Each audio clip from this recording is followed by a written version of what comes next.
masuk dalam kamar mahkamah. Duduk belakang Tun Mahathir lah. Saya duduk belakang Tun. Mahkamah Tinggi Shah Alam ni kecil je. Dia tak besar. Dia bukan macam Mahkamah Jayawantana Kuala Lumpur. Jadi, apabila hakim masuk, semua berdiri lah. Semua berdiri dan biasa kalau kita dalam mahkamah ni untuk makluman, dia ini dia kata bukanlah hormat individu tu, bukan hormat orang tubuh badan tu, tetapi hormat hakim tu, jawatan itu.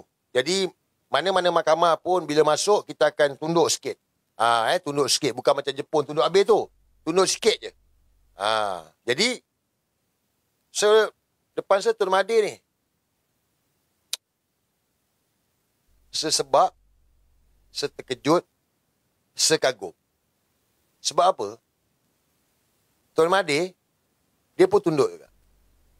Sepikir, orang tua ni 100 tahun. 2 kali jadi Perdana Menteri. Jawatan dia Tun. Jawatan dia Tun ni. Yang depan tu hakim, bukan ada apa-apa jawatan. Hanya hakim saja. Tapi Tun Mahathir bangun dan dia tunduk juga. Semacam, push. Tahu, faham tak? Sebab sebanyak kali pergi mahkamah ni, ada serta-serta bila saya pergi ni, ada yang tak tunduk pun. Dia tegak je. Bila hakim masuk, dia tegak je. Dia berdiri tegak je. Dia tak tunduk. Tun Mahathir tunduk. Kau bayangkan macam, betul-betul orang ni menghormati undang-undang lah. Sebab tu Tun Mahathir, dia mendidik kita. Kena patuh pada undang-undang. Kena patuh pada perlembagaan.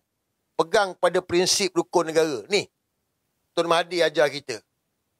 Rasa membesar zaman Tun dan betul. Ingat dulu, kita dididik macam mana. Jadi dia buktikan. Saya tengok depan mata tu. Tun Mahathir kot, kalau dia tak tunduk pun apa masalah dia. Tapi demi menghormati undang-undang ni, dia tunduk, babe. Ni Tun Mahathir ni. Anwar Ibrahim. Ada pernah viral lah dulu.